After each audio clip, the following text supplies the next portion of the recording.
గిరిజన విద్యార్థుల పాలిట శాపంగా మారుతున్న విద్యా సంస్కరణలు. అఖిల భారత ఆదివాసీ వేదిక ఏఐటీఎఫ్ జాతీయ కన్వీనర్ ఎస్ రామ్మోహన్ మాట్లాడుతూ, ఆదివాసీ గిరిజన ప్రాంతాల్లో విద్యార్థులను విద్యావంతులను చేయడం కోసం ఏలూరు జిల్లా బుట్టాయగూడెం మండలం కోట రామచంద్రపురం ఐటీడీఏ పరిధిలో 25 ప్రభుత్వ గిరిజన సంక్షేమ ఆశ్రమ పాఠశాలలు నడుస్తున్నాయి.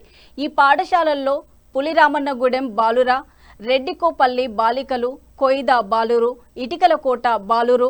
ఈ పాఠశాలలో ఇప్పటి వరకు 3వ తరగతి నుంచి 10వ తరగతి వరకు విద్యా బోధన జరుగుతున్నది. ప్రభుత్వం కొత్తగా తీసుకొచ్చిన సంస్కరణలలో భాగంగా ప్రభుత్వ గిరిజన సంక్షేమ ఆశ్రమ పాఠశాలలను కోట రామచంద్రపురం ఐటీడీఏ పరిధిలో ఉన్న పాఠశాలల్లో 4 మాత్రమే 3వ తరగతి నుంచి 7వ తరగతి వరకు విద్యాబోధన చేయాలని సంస్కరించడం జరిగింది. మిగతా పాఠశాలల్లో 5వ తరగతి నుంచి 10వ తరగతి వరకు విద్యాబోధన జరగాలని సర్క్యులర్ జారీ చేశారు. ఈ ప్రభుత్వ నిర్ణయం వల్ల గిరిజన విద్యార్థుల విద్యా భవిష్యత్తు ప్రశ్నార్థకంగా మారే ప్రమాదం ఉందని అఖిల భారత ఆదివాసీ వేదిక ఏఐటీఎఫ్ జాతీయ కన్వీనర్ ఎస్ రామ్మోహన్ తీవ్ర ఆవేదన వ్యక్తం చేశారు. అఖిల భారత ఆదివాసీ వేదిక జాతీయ కన్వీనర్ ఆంధ్రప్రదేశ్ రాష్ట్రంలో ఏజెన్సీ ప్రాంతంలో విద్యారంగం అమలు కోసం ఐటీడీఏ ఇతర అభివృద్ధి కార్యక్రమాలను అమలు చేయడానికి కోసం ఐటీడీఏని నిర్మాణం చేయడం జరిగింది. ఐటీడీఏ పరిధిలో ఏలూరు జిల్లా కోటరామచంద్రపురం ఐటీడీఏ పరిధిలో ఈ ఐటీడీఏ పరిధిలో సుమారు 25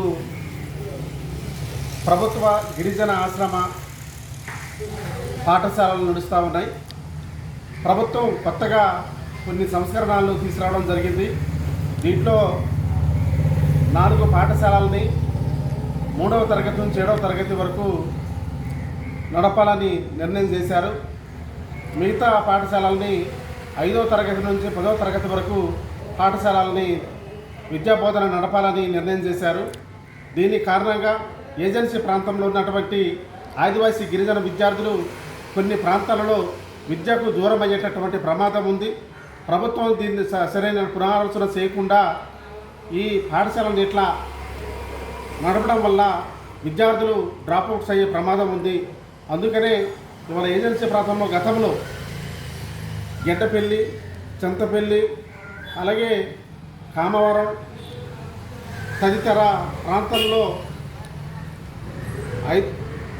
ప్రాంతాలలో విద్యాబోధన సంక్షేమ హాస్టల్స్ నడిచాయి. కానీ వాటిలన్నింటినీ రద్దు చేసి 3వ క్లాసు నుంచి 10వ క్లాసు వరకు మినీ గురుకులాలుగా ఏర్పాటు చేశారు. కానీ వాటి స్థానంలో కొత్తగా 3వ క్లాసు నుంచి 7వ క్లాసు వరకు నిర్వహించేటటువంటి పాఠశాలలు కేవలం 4 పాఠశాలలని ఏర్పాటు చేయడం జరుగుతుందని చెప్పేసి అన్నారు. దాంట్లో 3 బాయ్స్ హాస్టల్స్, ఒకటి గర్ల్స్ హాస్టల్గా ఏర్పాటు చేస్తూ ఉన్నారు. మిగతా ప్రాంతంలో 1వ క్లాసు నుంచి 4వ తరగతి వరకు విద్యార్థులు డ్రాప్అవుట్స్ అయ్యే ప్రమాదం ఉంది. కాబట్టి ఈ ఏదైతే గెడ్డపల్లి నుంచి ఇలా చింతపల్లి కానీ, కామవరం కానీ, అలాగే కాయపాలెం తదితర పాఠశాలల్లో ఈ 3వ తరగతి నుంచి 7వ తరగతి వరకు విద్యాసంస్థలు నడపాలని, మిగతా ప్రాంతాల్లో కూడా ఆ పాఠశాలల్ని అప్పర్ ప్రైమరీ స్కూల్స్గా మార్చి ఆ విద్యా బోధన సక్రమంగా జరిగే విధంగా ప్రయత్నం ఏర్పాటు చేయాలని మా అఖిల భారత ఆదివాసీ వేదిక ప్రభుత్వాన్ని డిమాండ్ చేస్తూ ఉన్నది.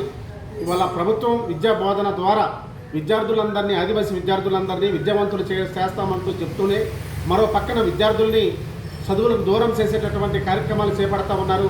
కాబట్టి ఈ కార్యక్రమాలని మానుకొని విద్యార్థులకు అందే విధంగా ఏర్పాటు చేయాలి, విద్యని విద్యార్థులకు అందుబాటులో ఉంచే విధంగా ఏర్పాటు చేయాలని మేము అఖిల భారత ఆదివాసీ వేదిక ఏఐటీఎఫ్ తరఫున